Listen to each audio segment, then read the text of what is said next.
లోక్సభ ఎన్నికల వేళ బీజేపీకి మరింత బలం చేకూరబోతుంది. కర్ణాటక మాజీ మంత్రి మైనింగ్ కింగ్ గాలి జనార్దన్ రెడ్డి సొంత గూటికి చేరనున్నారు. ఇవాళ ఆయన కర్ణాటక బీజేపీ రాష్ట్ర అధ్యక్షుడు విజయేంద్ర సమక్షంలో కాషాయం కండువా కప్పుకోబోతున్నారు. అదేవిధంగా 2022లో తాను స్థాపించిన కళ్యాణ రాజ్య ప్రగతి పక్ష పార్టీని బీజేపీలో విలీనం చేస్తున్నట్లు వెల్లడించారు.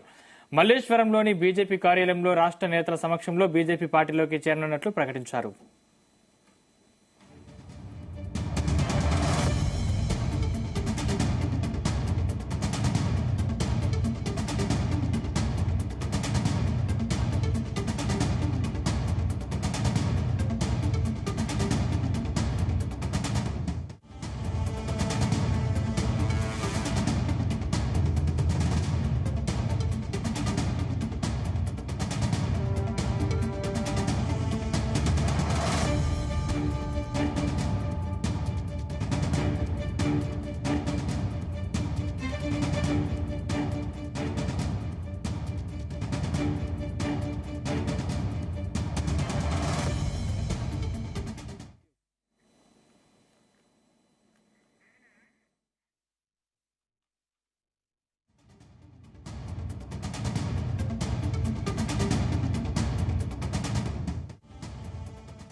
లోక్సభ ఎన్నికల వేళ బీజేపీకి మరింత బలం చేకూరబోతుంది. కర్ణాటక మాజీ మంత్రి మైనింగ్ కింగ్ గాలి జనార్దన్ రెడ్డి సొంత గీటుకి చేరుకున్నారు. ఇవాళ ఆయన కర్ణాటక బీజేపీ రాష్ట్ర అధ్యక్షుడు విజయేంద్ర సమక్షంలో కాషాయం కండువా కప్పుకోబోతున్నారు. అదేవిధంగా 2022లో తాను స్థాపించిన కళ్యాణ రాజ్య ప్రగతి పక్ష పార్టీని బీజేపీలో విలీనం చేస్తున్నట్లు వెల్లడించారు. మల్లేశ్వరంలోని బీజేపీ కార్యాలయంలో రాష్ట్ర నేతల సమక్షంలో బీజేపీ పార్టీలోకి చేరుతున్నట్లు ప్రకటించారు.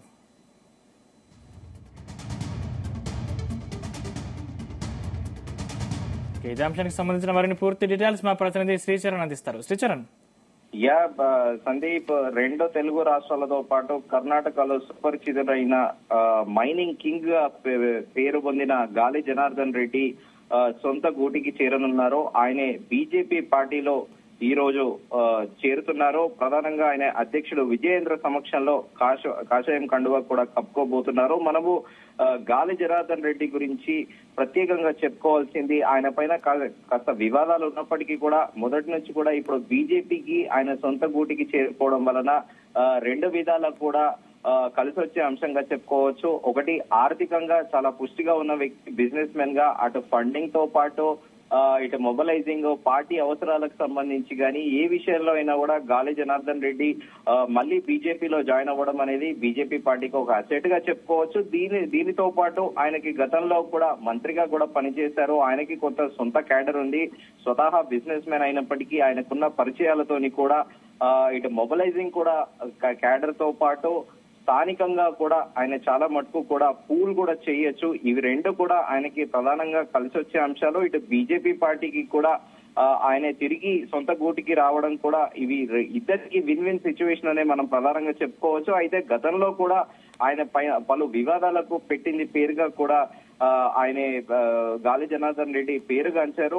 ఆయన నేపథ్యం చూసుకుంటే ఆయన 11 జనవరి 1967లో 1967లో జన్మించారు. ఆయన కుటుంబానికి సంబంధించి ఇద్దరు సోదరులు కరుణాకర్ రెడ్డి మరియు సోమశేఖర్ రెడ్డి, ఒక సోదరి అక్క రాజేశ్వరి కూడా ఉన్నారు. వీరంతా కూడా కర్ణాటకలోని బళ్ళారిలో ఒక పోలీస్ కానిస్టేబుల్ అయిన రుక్మిణమ్మ మరియు చెంగారెడ్డి దంపతులకు జన్మించారు. చాలా అంచెలంచెలుగా ఎదుగుతూ అతి చిన్న వయసులోనే వ్యాపారం మొదలుపెట్టి ఒక బడా వ్యాపారవేత్తగా కూడా ఆయన ఎదిగారు. ఆ క్రమంలో ఆయన కూతురు పెళ్లి గురించే ప్రధానంగా దేశ వ్యాప్తంగా కూడా ఒక చర్చ జరిగిందనే చెప్పుకోవాలి. బెంగళూరులోని ప్యాలెస్ గ్రౌండ్స్ లో జరిగిన తన కుమార్తె బ్రాహ్మణి వివాహ వేడుక గురించి కూడా ప్రధానంగా అప్పటి ప్రతిపక్షాలు కూడా చాలా విమర్శలు గుప్పించారు. తన కూతురి పెళ్లి కోసం ఏకంగా $71 మిలియన్, అంటే అప్పటి ఇండియన్ మార్కెట్ ప్రకారము 500 కోట్ల రూపాయలు వెచ్చించారని కూడా ప్రధానంగా కూడా ఆయన పైన ఆరోపించారు అప్పట్లో ప్రతిపక్ష పార్టీలు.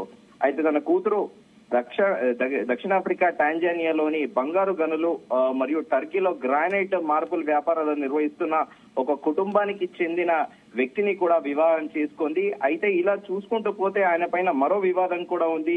ఆయనకి బెయిల్ విషయంలో ఆయన ఎప్పుడైతే జైలుకు వెళ్లారో ఆ జైలు విషయంలో లంచం గురించి కూడా పెద్ద దుమారం రేపిందని చెప్పుకోవచ్చు. ఓబలాపురం మైనింగ్ కేసులో కంపెనీ కేసులో బెయిల్ పొందేందుకు హైదరాబాద్ ప్రత్యేక కోర్టు న్యాయమూర్తి అప్పటి కోర్టు ప్రత్యేక న్యాయమూర్తి టి పట్టాభిరామరావుకు ఈ రెడ్డి కుటుంబ సభ్యులు లంచం ఇచ్చారనే ఆరోపణలు కూడా దర్యాప్తు చేస్తోంది. అప్పుడు సిబిఐ చేసిన తదుపరి విచారణలో కూడా క్యాష్ వర్ బెయిల్ కుంభకోణంలో రిటైర్డ్ జడ్జి టివి చలపతిరావుతో పాటు మరికొందరికి కూడా ఈ నోటీసులు కూడా అందాయి. అయితే డిపార్ట్మెంట్ నోటీసులు జారీ చేసింది. అయితే ఇదంతా కూడా ఫాల్స్ అలిగేషన్స్, తాను ఎవరికి కూడా అలాంటిది ఇవ్వలేదు అని కూడా ప్రధానంగా గాలి జనార్దన్ రెడ్డి సంజాయిషి ఇచ్చినప్పటికీ ఆ తర్వాత ఈ వివరణలో సిట్ ఆఫ్ తిరస్కరించింది. ఐటీ డిపార్ట్మెంట్ తీసుకున్న స్టాండ్ కూడా తోసిపుచ్చడం ద్వారా ట్రిబ్యునల్ కు తనకు అనుకూలంగా అన్ని అపీళ్లు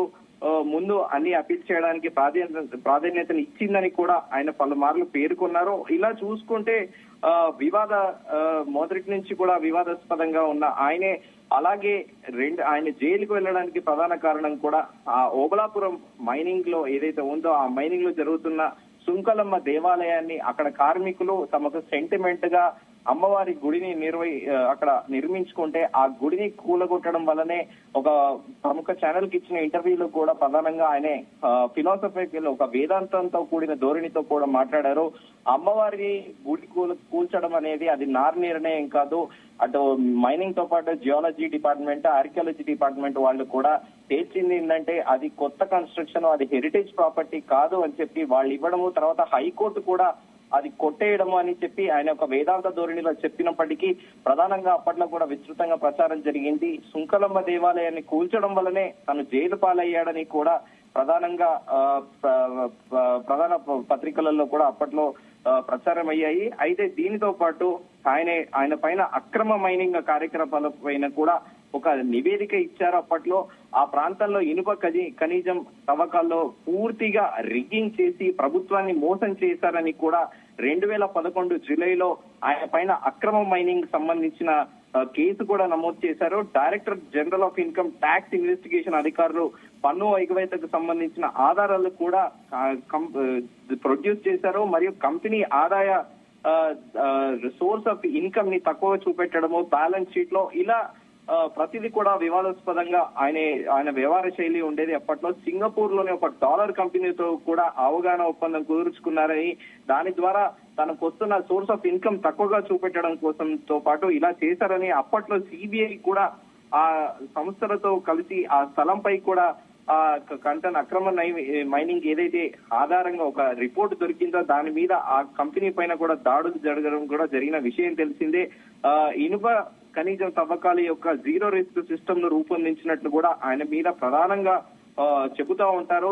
అన్ని స్థాయిలో ప్రభుత్వ అధికారుల నుండి మంచి సహకారంతో అనధికారికంగా మరియు లెక్కలు చూపని మైనింగ్ కి కూడా ఆయన చాలా ప్రొటెక్టివ్ గా, అంటే లంచాలు ఇవ్వడంతో పాటు అన్ని స్థాయిలలో అందరినీ మేనేజ్ చేయడం కూడా ఆయనకి మొదటి నుంచి వెన్నతో పెట్టిన విద్య అని, అలాగే తనకు రిపబ్లిక్ ఆఫ్ బళ్ళారి మాఫియా పాలనను ఒక రిపబ్లిక్ ఆఫ్ బళ్ళారి అని కూడా ప్రధానంగా అప్పట్లో ఆయన పైన పిలిచేవారు. ఇలా చూసుకుంటూ పోతే వివాదాలతో పాటు ఆయన పైన పాజిటివ్ కూడా ఉంది. ఒకటి ఏంటంటే 2008లో అసెంబ్లీ ఎన్నికల తరఫున యడ్యూరప్పతో కలిసి ప్రచారం చేశారు. అలాగే యడ్యూరప్ప గెలుపులో కూడా అటు బీజేపీ పార్టీలో గెలుపులో కూడా ఆయన కీలక పాత్ర పోషించారు. అప్పుడు 2008లో 110 సీట్లతో అతిపెద్ద పార్టీగా కూడా అవతరించింది. అప్పట్లో బీజేపీకి ఆయన ఫండింగ్ కూడా చేశారనేది కూడా ప్రధానంగా ఒక ప్రచారంలో ఉంది.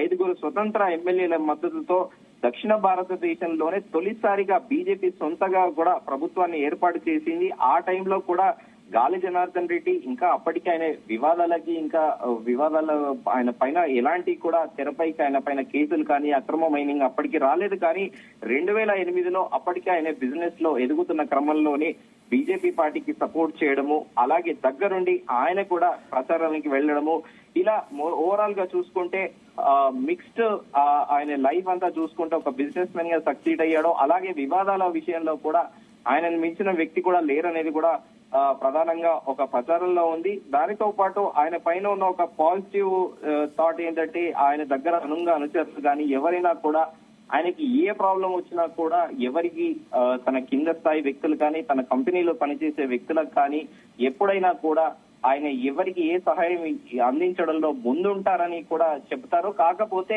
ఆ సుంకలమ్మ దేవాలయం ఎప్పుడైతే కూల్చివేత జరిగిందో అప్పటి నుండి ఆయనలో పరిణతి చెందాడని, మార్పు చెందాడని, అప్పటి నుండి రిలీజియస్ ఆస్పెక్ట్ లో ఒక దేవుడు అంటే ఒక భయము, భక్తి కూడా ఏర్పడిందని కూడా ప్రధానంగా ఇటు అపోజిషన్ వాళ్ళు అంటూ ఉంటారు. కాకపోతే ఆయన ఒక ప్రముఖ ఛానల్ కి ఇంటర్వ్యూ ఇచ్చిన పేర్కొలలో తమకు చిన్నవరి నుంచి స్పిరిచువాలిటీ అనేది అలవరింది అనేది కూడా గాలి జనార్దన్ రెడ్డి వివరించుకున్నారు. మొత్తానికి బీజేపీకి కర్ణాటకలో ఒక అసెట్ అనేది చెప్పుకోవాలి గాలి జనార్దన్ రెడ్డి తిరిగి సొంత గూటికి రావడం అనేది. Sandeep, right, thank you Sricharan.